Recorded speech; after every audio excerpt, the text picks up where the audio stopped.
Hi everyone! Welcome again sa aking channel. For this video ay ituturo ko sa inyo yung part 2 ng ating topic about representing functions. This time, we're going to determine if the given set of ordered pairs, mapping diagram, and graph is a function or not a function. Remember na ang ating function have 5 representation. We have the graph, equation, table of values, mapping diagram, and ordered pairs. So this time, ang gagawin natin is the reverse process. Kung halimbawang binigyan tayo ng graph, ng mapping diagram, or ng ordered pairs, i-identify naman natin siya kung siya ba ay function or not. Magpa-focus lang tayo sa graph, mapping diagram, and ordered pairs. So let's start with the set of ordered pairs. Take note that a function may be described as a non-empty set of ordered pairs such that no two ordered pairs have the same first element. Ang ibig sabihin nito is dapat walang mauulit na first element sa ating set of ordered pairs. Ang tinutukoy nating first element ay yung mga values ng x. Let's have example number 1. Suppose we have a set of ordered pairs A composed of 1, 2, 2, 3, 3, 4, and 4, 5. Ngayon, titingnan natin yung kanya mga first elements. Makikita natin na siya ay 1, 2, 3, and 4. Walang naulit na first element. Therefore, ang ating set A is a function. Let's have additional example for this. Let's have example number 2. Suppose we have set B composed of 1, 1, 2, 2, 3, 3, and 4, 4. Titignan ulit natin yung kanyang mga first elements. We have 1, 2, 3, at 4, walang naulit na x values or first element. Therefore, set B is also a function. But take a look on our example number 3. Suppose we have set C composed of 1, 0, 0, 1, negative 1, 0, and 0, negative 1. By looking at the first elements, makikita natin na may naulit na 0. Ibig sabihin, ang ating set C is not a function. That is how we identify if a set of ordered pairs is a function or not. Let's proceed to mapping diagram.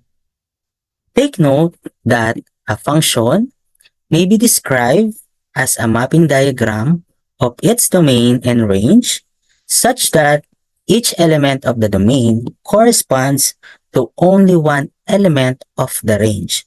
Ang ibig sabihin nito is sa bawat value ng ating domain, nakaturo lang siya sa isang value ng range. Let's have example number 4.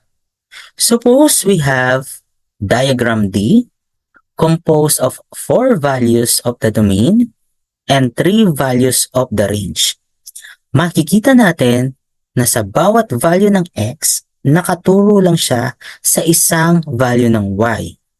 X sub 1, nakaturo lang siya sa y sub 1. X sub 2, nakaturo lang siya sa y sub 3. X sub 3, nakaturo lang siya sa y sub 2. At x sub 4, nakaturo lang siya sa y sub 3. Therefore, ang ating diagram D is a function. Let's have additional example for this. Example number 5. Suppose we have diagram E composed of 4 values of the domain and 2 values of the range. Makikita natin na sa bawat value of x, nakaturo lang siya sa isang value ng y. 1, nakaturo lang siya sa 0. 2, nakaturo lang din siya sa 0. 3, nakaturo lang siya sa 1. At 4, nakaturo lang din siya sa isa, which is 1. Therefore, diagram E is also a function. But take a look on our example number 6. Suppose we have diagram F composed of 3 values of the domain and 4 values of the range. Makikita natin na yung 5 nakaturo siya sa dalawang values ng y. So 5 nakaturo sa 0, nakaturo din siya sa 2. So ibig sabihin, it violates the definition ng function as a mapping diagram. Kahit nakita natin na yung 6 ay nakaturo lang sa isang y at yung 7 nakaturo lang din sa 6, still, ang ating diagram F is not a function because of the correspondence ng 5 sa 0 at 2.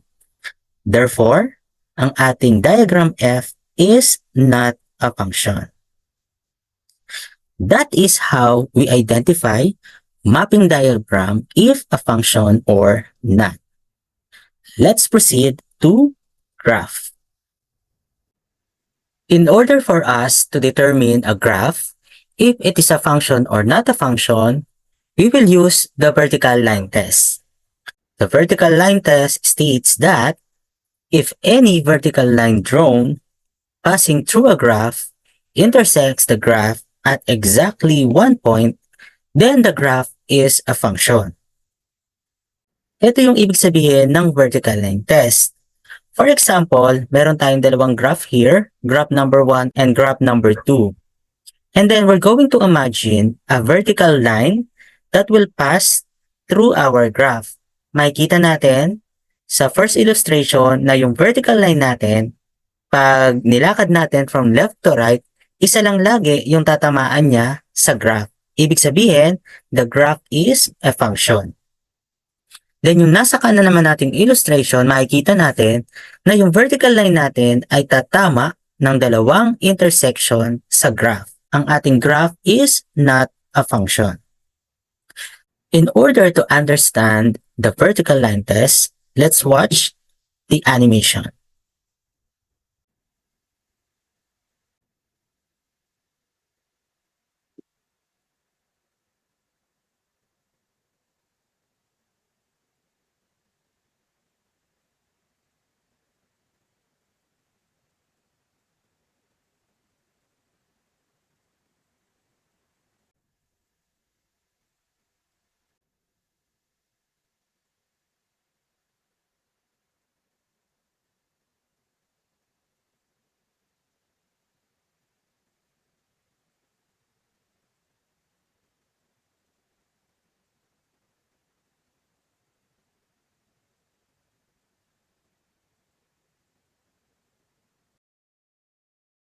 Using the vertical line test, let's answer example number 7. Which of the following graphs represents a function? Between graph 1 and number 2, alin kaya dito ang function and not a function? So let's have a vertical line that will pass through sa ating mga graph. Sa graph number 1, kapag naglagay tayo ng vertical line, so laging 1 point lang yung kanyang intersection sa graph. Then sa graph number 2 naman, isa lang din lagi yung magiging intersection ng ating vertical line sa graph. Therefore, ang ating graph number 1 at graph number 2 ay parehas function. Let's have additional example for this. Let's have graph number 3 and graph number 4. Again, using the vertical line test, i-check natin kung alin dyan ang function and not a function. Sa graph number 3, yung ating vertical line ay mag-intersect ng 2 beses sa graph. While, yung graph number 4 naman natin, isa lang lagi yung magiging intersection ng line sa ating graph. Therefore, ang ating graph number 3 is not a function. Ang ating graph number 4 is a function. Let's have two more examples for this. We have graph number 5 and graph number 6. Sa ating graph number 5, ang ating vertical line, isa lang lagi yung tatamaan niya intersection sa graph, while sa ating graph number 6 ay tatama siya ng 2 beses. Therefore, ang ating graph number 5 is a function, then ang ating graph number 6 is not a function. So that is how we determine a graph if it is a function or not using the vertical line test. This is the end of our topic for representing functions. It covers the basic concept, the definition, and the illustration or representation of functions. The next topic is the evaluation of functions.